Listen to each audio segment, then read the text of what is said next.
What up, y'all? It's Ron Raphael. And thank you for tuning in to my first piece and jumping in over here. It's like, what is this, right? What is this picture? What do you mean you're leaving California to go to Nairobi? Yeah, I really am. And this is the follow-up to it, and the background and the backstage to that particular conversation. It was about Inglewood, but I thought it would be a good time to drop it on you and hopefully leave you perplexed.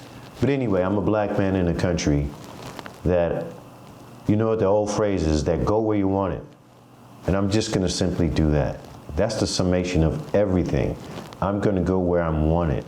But more importantly, the other thing, the reason that had prompted me while doing this Inglewood piece was that I realized that there was no community here in general. And I know the difference. But it used to be like that. And at this age, with being, divorced and my children of age and very much estranged and alienated, and my entire family, 1,000 of them probably by now, my family is on the East Coast of the United States. My mother passed a few years ago, and I just don't agree with the people around me. They see the world through the American lens, through a gynocentric country. And for the life of me, I love women. However, they don't run me, they don't run shit. And I've always felt like that. But no matter what, I had to come up against it and felt ostracized as a result of that position. I'm not kissing no one's butt for no reason. Anybody. Do I love people intensely? So I'm gonna go to a place where a man could be a man. And what prompted me for this, and what I'll be doing there really quick so you know, this is the part that's really cool. I'll be traveling from Nairobi, Kenya, to places that I could never reach as quickly as I could from California. It doesn't even make any sense for me to be here and travel the world. If I'm in the hub, the middle of Africa, the first world country, and you can fit 5 United States inside of Africa, then that should be the place where I'm based if I'm traveling the world. Especially if there's community, black people, culture, history, and business opportunities that range from agriculture all the way to tech. And I'm a skilled man. And I'm not afraid to show up to the market and compete. The other thing that prompted me is that the cost of living, after researching, this is a recorded piece. I was gonna go live, I couldn't because YouTube and my channel had to give me 24 hours. And I'm watching a coach intently and I'm following each step he has for me. It's on the screen. And I post my first video, and then I go back to the video I listened to with him to follow the steps backwards. I don't know, I thought I had it. But the first thing he said was, post 2 videos, not 1. So I'm like, oh shit, I'm messing up already. So I'm here posting a second video, not going live, but from now on, henceforth, my videos will be live, meaning I can go through a streaming system and pull in pictures and video and all kinds of stuff. So you just get me this time, unapologetically. Hopefully I'm enough for this time, but I know who wants to look at the screen and look at anybody for who knows how long talk. Even the most beautiful people in the world, get ugly after a minute. After looking at them too long. That's why I wonder how certain genres of people continually put just themselves on a screen, knowing that damn well they're getting tired of looking at themselves. They have to, especially when there's other stuff that look better. Boy, that's some side stuff. That's just me, man. So what's going on here is that, and this personality don't work here at all. if I'm masculine, or if I do not let, people son me, especially women, older women, and all this stuff, then somehow something's wrong with me for being a man. And now I know that I've been enlightened, because I was a stupid man for a very long time. And good men can turn into, abused rags if they're not aware. That's what I meant by stupid. I didn't know there was a game being played of that type. I came from a first world country. I came from Trinidad, where my grandfather raised a family of 8, and my grandma stayed home and raised them. So that was the model instilled in me. And that's what I came here with. There was no gynocentric stuff to that level. Just wasn't. Sure, it was influencing to some degree, and then being my grandmother from Venezuela. So I know she was raised to be a wife. Those cultures are designed for that. And this culture does not produce those.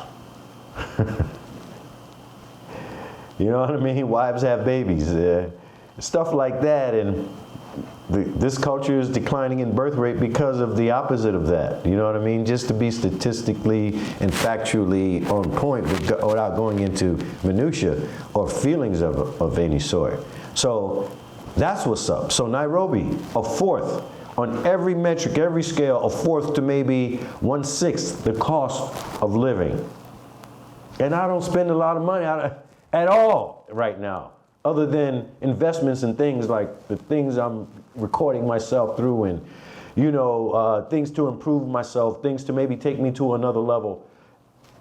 The only thing I spend money on are investments. There was one luxury, though, that may give me a little bit of trouble getting to Nairobi, is my motorcycle. I'm gonna sell everything except my office stuff. I gotta take that with me, my camera stuff. I'm contemplating, should I bring my cosmetology stuff with me? And I'm probably listening to people and saying, yeah, but I don't wanna do hair, but yeah, maybe I should take it anyway. Maybe just a small coalition of things. And in particular, the stuff that I specialized in, which is hair cutting and things I could do with my eyes closed. I stopped the industry here because of who I had to serve. And I know I might be crazy, but I'm in an industry, or was in an industry, that I was a rock star, a heterosexual man in the hair business. All I had to do was get good. Men understand women, we have to. So look good, smell good, get good. And I worked my ass off to get good, and I did eventually. Learned every aspect of the business. But I left it because one day I realized I would choke a coworker because she was simply a hyena, constantly coming, constantly talking. And I find that women fuck with me. They always have. I don't know why. The more I stay to myself, the more they try to poke the bear for some reason, or come mess with me or see what's up. It's been happening since I can remember myself. Elementary school, minding my business. I come to class early to get my stickball back because we're playing an hour early before school starts. I'm in the 4th or 5th grade. And a girl is in the classroom at 7:30 in the morning. So I don't need earlier than that. Well, I forgot what time we started to play baseball. Baseball season, all the boys used to show up early and play. She wanted to get at me so much that this young girl, we were 5, wasn't even chasing girls, interested in girls like that. I saw them, they were cute, but I was still being a boy, on track with that. And obviously wasn't seeing her. Throughout that year, comments all the time about my clothes, what I wore. One day I wore the same thing twice. I come from a poor family. I remember being in line and her pointing it out into the whole class. You wore those yesterday. So I was like, what's the matter? Why does this girl hate me? Why is she targeting me? And by the time the scenario occurs when she ends up in the class with me, no one's there. I'm coming to get my stickball. New York, we play We played baseball with sticks and all kinds of stuff in the streets. But we were playing in the schoolyard, playing a regular baseball game, but we were playing with a rubber ball. So I left the thing that I would use, my stick, my little, my bat basically, in the classroom, knowing that it'd be there for safekeeping upon my return. And when I showed up, she was in the class. No teachers anywhere. Teachers probably, still in the teacher's lounge type of thing. And no one's around at all, but she's here. So, and get this, she has my stickball back. I'm going, who the? So this ended bad. I'm not gonna go deeply into this story. I'm not trying to set you up to drop you off, but it didn't end well. I got in trouble. She attacked me when I tried to get my stick from her. I didn't touch her. She threw it on the ground. I got ready to pick it up, and she jumped on me. I defended myself. I'm in the 4th, 5th grade. I don't care what's going on. Someone attacked me. Girls were fighting girls and boys and beating them up at that age.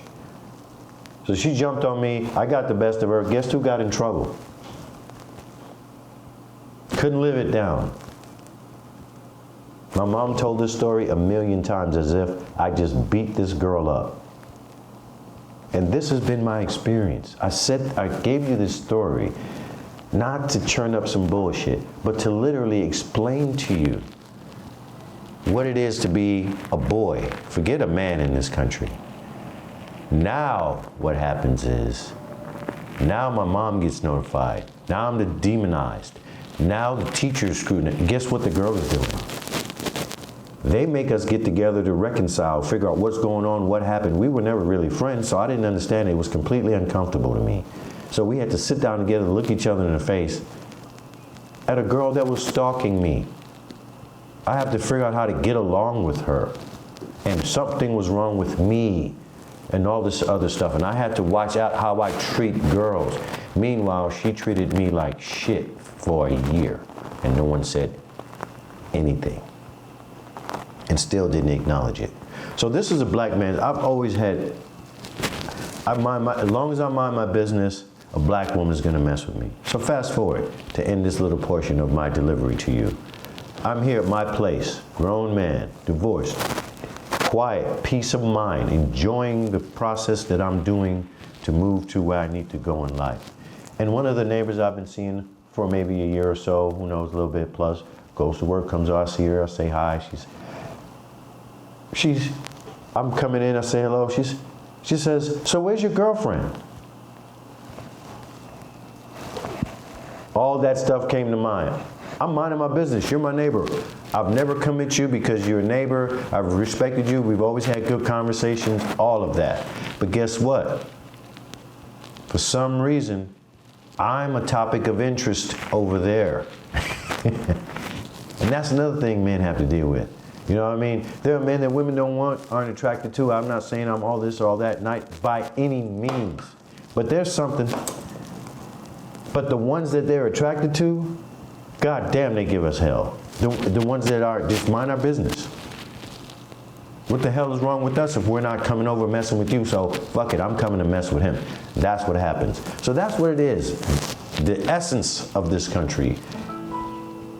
That simple. All the other battles are fine. I don't mind having a squad for mine, financially, in any other way, physically as a man, but not to have to battle with the system that's set up to defeat you before you even become a man. Quite effective, the system is. But I couldn't submit. It's not even in me, man. I can have the Hulk on my back standing on me. And as long as I got a breath, I'm trying to get up out of it. It's just as how I am. And I've always been like that. Led me to a whole lot of successes in life. I'm not sure if dark fuel is what was the best thing to use, but if it's fuel, if that's the fuel you got, use it. I'm trying to turn that dark fuel, not trying, I have turned that dark fuel into a bright burning blue sunlight type of fuel, really clean. And that's what this is all about. Finding out how I can serve the world. And at the same time, join and be part of a community. So I'm not just going just for personal gratification. I'm going over there to become a Nairobi Kenyan, in the sense that I want to love and learn and contribute and be part of a community. If I happen to end up with someone, that'll be great too, but that's not why I'm going. I'm not a passport bro. In fact, I'm not even from here. Technically, I'm born here, but I'm Trinidadian. You know what I mean? So I can't be that. It doesn't fit. I never was an indigenous, stuck here American that didn't know what was going on. I know what was happening, and I always wanted to leave and travel. The other reason I needed to travel is because of my grandfather. Has always been a traveler. That's what we call him, the traveler. And so where you find me at with all of this and the need to travel and experience things and bring the world together, but also the purpose of what I'm doing is to find the best of what they do, because I think that that's a calling of mine, and help them, if I could, to any degree, get them exposed so that to some degree that they can have some notoriety. Talent needs to be rewarded and found and developed in the music industry in particular, but talent in general. I am a creative entrepreneur, and I am an entrepreneur that's creative. Pardon me. Try saying that a few times. And those are the people that I want to work with, touch. And then I want the rest of the world to benefit from them. That's what I'm all about. So that's the blue fuel I'm talking about, the real clean stuff. So today I finally uploaded my first video in Inglewood to start my Black Gen X Traveler channel, Ron Raphael. And my next offering was going to be all the things that I need to do to get ready to go to Nairobi, Kenya. I wasn't able to do that because YouTube won't let me go live, so I had to record it and now insert this second video what this coach is telling me to do. He said, man, put two together. I only got one, oh shit. So I'm doing a second one now. This is impromptu. This is just conversational. So I appreciate it if you watched and you're watching.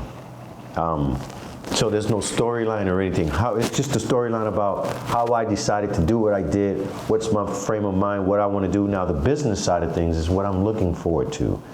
So not only am I going to be traveling with this camera and finding what the theme is, obviously covering and seeing beautiful places, however, experiencing the culture through a story, and typically is going to be through finding some of their most talented people and also going to some of the most exotic and beautiful places.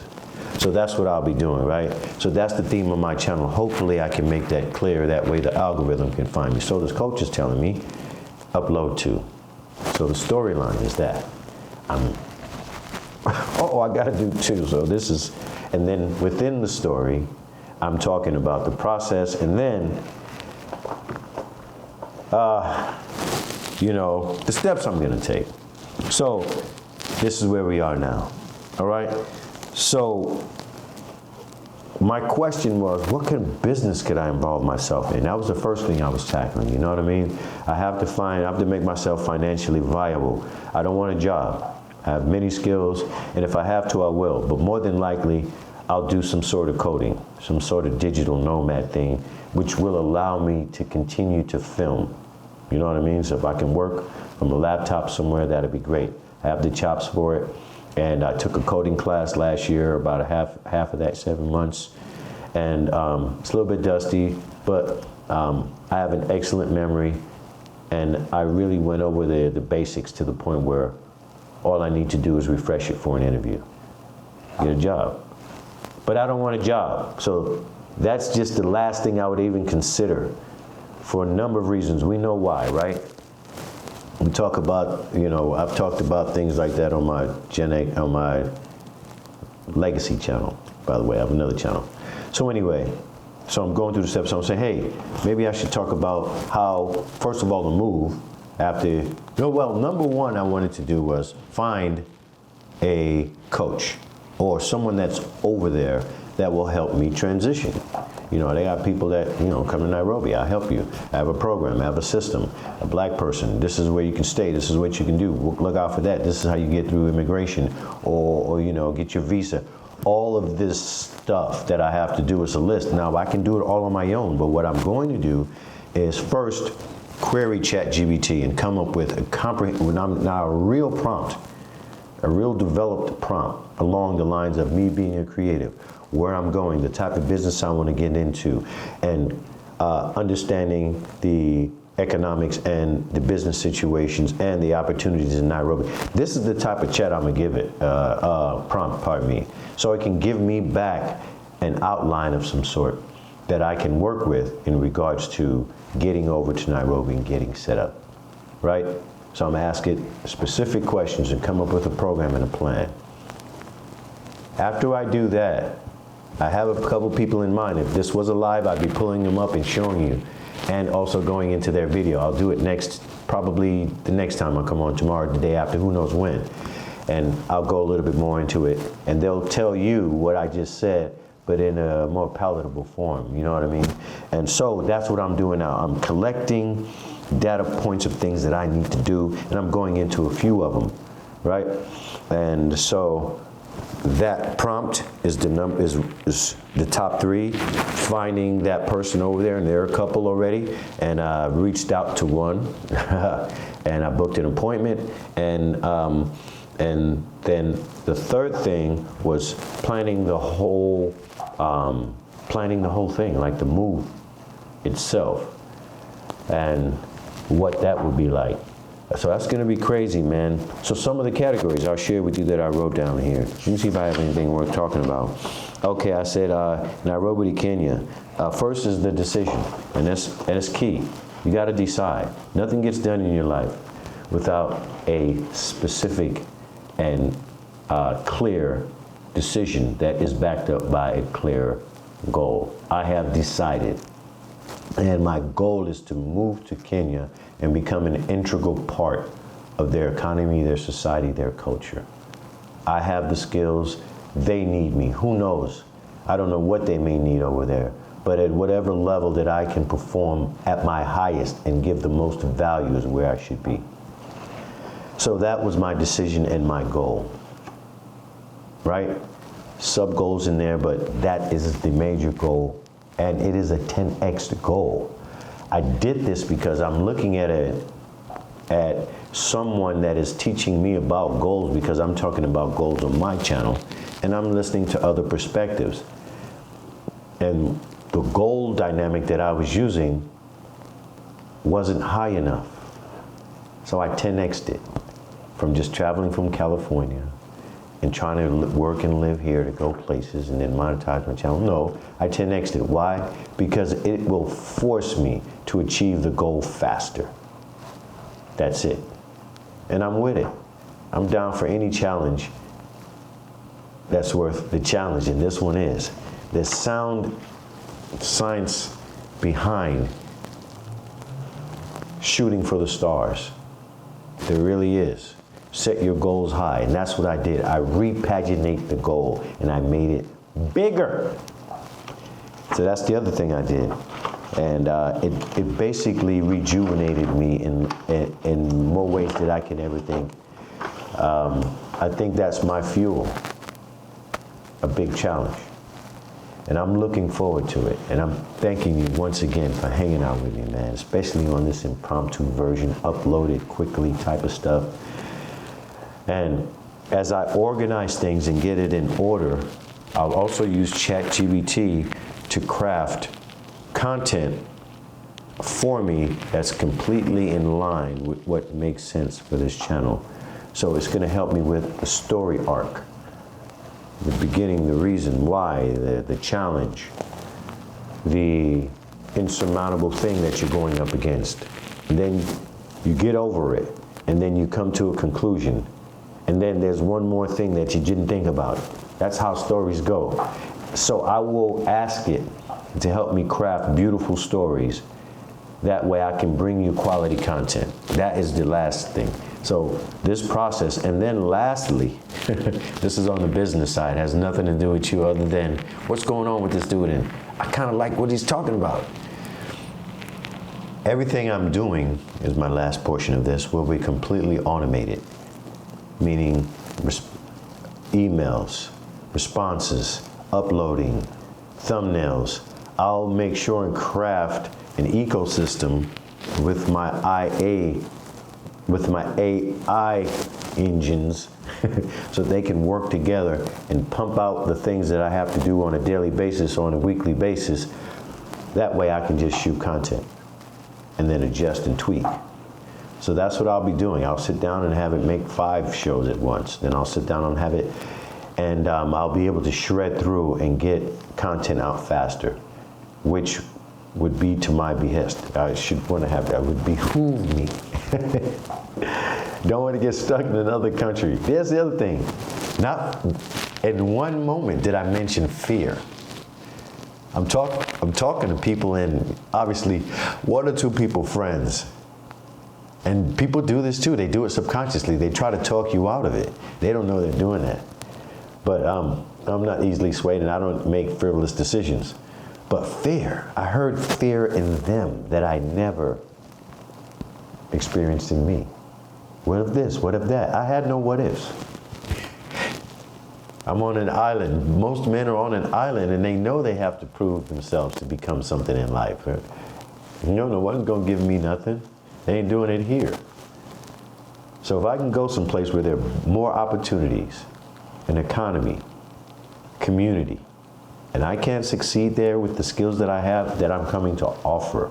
In other words, I'm coming to serve. How can I find a problem to fix? And what is the biggest problem I can fix, help fix? I'm excited just for that alone. Just for that alone. So anyway, man, I appreciate you hanging on with me, and look forward to a channel that covers first me getting out of California, moving to Nairobi, Kenya. What it's gonna be like living there, moving, smelling the air, and I'm sure it's gonna remind me of Trinidad. Oh, the other question, why haven't I moved to Trinidad? I don't wanna move to Trinidad. I'm so tired of Trinidadians just effing crazy, and I love my people, but I'm so tired. The other thing is, I don't want to be trapped on an island. No. That's another thing about my personality. I'm not claustrophobic, but I have a fear of losing my mobility. I don't want anyone to take away my freedom. And me putting myself on an island and getting island fever, it's a beautiful place, it is. And I'll be visiting Trinidad often too. However, I can't be stuck on a little rock somewhere knowing that there's a whole universe outside. Can't. So that's the reason why I'm not going to Trinidad. I love my country. Oh my God. Oh my God, I love my country. Last night, and my other stuff you'll see, and it'll start coming to coalesce on this channel, because a lot of what I'll be doing while traveling is entertainment work. You know, traveling and video is entertainment. However, my background in entertainment stems back to me being 10 years old. And that's professional, that's literally working, you know what I mean? So, and I've done all kinds of stuff in the entertainment field, and I'm looking forward to contributing. Even though I know they have a really, really good entertainment sector and nightlife in Nairobi. I'm up to the challenge of adding something new to it. You know what I mean? So anyway, Ron Raphael, Black Gen X Traveler. Peace.